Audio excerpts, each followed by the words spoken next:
What is the purpose of an outer burial container? Well, the purpose of an outer burial container is for two reasons. One is for protection. Protection from anything that may be in an environment. So if you have a non-gasketed casket, it will add the protection that a gasketed casket would have given you. Second thing is to beautify the cemetery. If you ever notice that when you go into some certain cemeteries, it may look a little moundy or look a little hilly, that's because under the earth, over time, gravity pushes the earth down, and it may compact on certain caskets or certain areas. And so in order to protect the contents of the casket and the casket, we place them inside of liners or outer burial containers so that they will maintain and have ability to fight against gravity. I'm a veteran and I buried my first wife at the VA cemetery. Can I bury my second wife?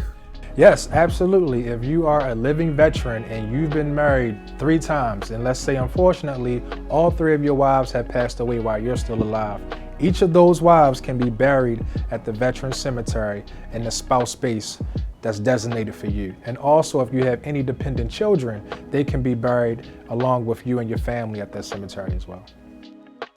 How do we obtain the rest of the money in our loved one's bank account so we can pay for their funeral?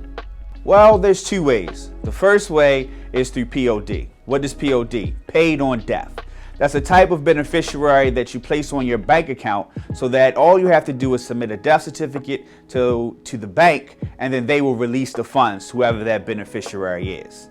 The second way is you'll have to go to your register of wills. Once you arrive at your register of wills, you will present your register of wills with a death certificate, a copy of the contract, and your information if you have a will or not. If not, what they'll do is they'll prepare all the paperwork. You may have to pay a small nominal fee, and then they will release to you what's called a letter of administration.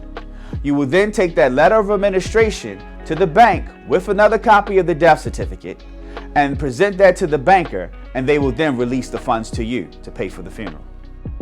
So, do you all accept credit cards? Yes, we accept major credit cards and debit cards, as well as cash and certified checks. What is the difference between a sealer and non-sealer casket? Well, we like to call it a gasketed casket and a non-gasketed casket. So with a gasketed casket, what happens is there's a rubber grommet that goes around the interior of the casket. And that rubber grommet, when the metal actually touches the rubber, then we use a locking mechanism to draw that metal and that rubber together to create the gasketed seal. So at that point, there should be no water, nothing from the environment to get inside of the casket. Well, the second alternative is non-gasketed or non-sealer. When a non-gasketed or non-sealer, there is no rubber grommet on the inside of the casket.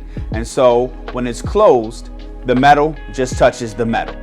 And when the metal touches the metal, it allows the environment to get inside and affect the contents of the casket. So, for my loved one, do the clothes have to be new? Clothes do not have to be new, but we ask you to bring something that you deem appropriate for your loved one. What is your most thank God nobody saw that moment as a funeral director or mortician? Well, my thank God nobody saw that moment was definitely not my moment, but somebody that was with me's moment.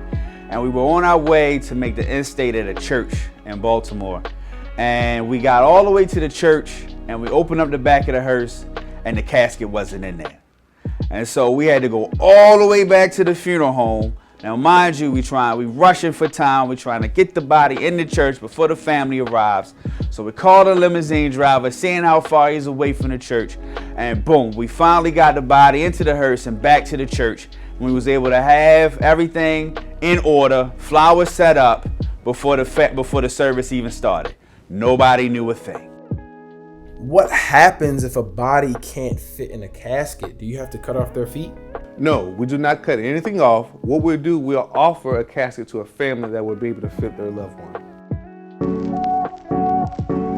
Thanks again for watching Ask a Funeral Director, provided by Wiley Funeral Homes. Please continue to submit your questions via our website, wileyfh.com.